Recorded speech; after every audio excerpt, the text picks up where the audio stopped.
Hello guys, எல்லாம் எப்படி இருக்கீங்க? எல்லாம் நல்லா இருப்பீங்க நம்புறேன். இன்னைக்கு நம்ம என்ன ஒர்க் அவுட் பார்க்க போறோம்னா, மிஷின் லேட்டரல் ரைஸ். உங்க ஷோல்டருக்கு சூப்பரா ஷேப் குடுக்குற எக்சர்சைஸ் இது. ஃபார்ம் கரெக்ட்டா இல்லன்னா ரிசல்ட் கிடைக்காது. Injury confirm. ஃபர்ஸ்ட்டு மிஷின் சீட்ட அட்ஜஸ்ட் பண்ணிக்கோங்க. இப்ப ஸ்லோவா வந்துட்டு நீங்க லிஃப்ட் பண்ணுங்க.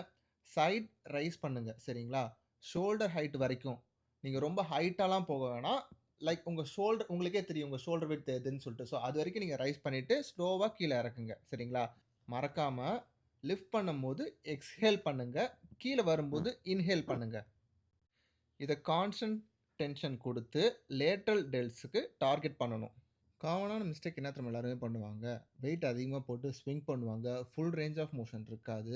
அதுக்கப்புறம் ஸ்பீடா பண்ணுவாங்க. ஸோ இந்த மிஸ்டேக்க நீங்க அவாய்ட் பண்ணணும். நியூ கமர்ஸ் நான் உங்களுக்கு தான் சொல்றேன் மெயினா. மேக்ஸிமம் ஒரு 3 செட்ஸ் போடுங்க. 12 டூ 15 ரெப்ஸ் ஓகேங்களா? கன்சிஸ்டன்ட்டா நீங்க பிராக்டிஸ் குடுத்தா, ஷோல்டர் ஷேப் டெஃபினட்டா உங்களுக்கு இம்ப்ரூவ் ஆகும். இந்த மாதிரி உங்களுக்கு ஒர்க் அவுட் டிப் வேணும்னா, என்னோட பேஜ சப்ஸ்கிரைப் பண்ணுங்க, ஷேர் பண்ணுங்க, லைக் பண்ணுங்க. ஓகேங்களா? சீக்கிரமா உங்கள நான் இன்னொரு ஒர்க் அவுட் வீடியோல பார்க்குறேன் காய்ஸ். பாய்.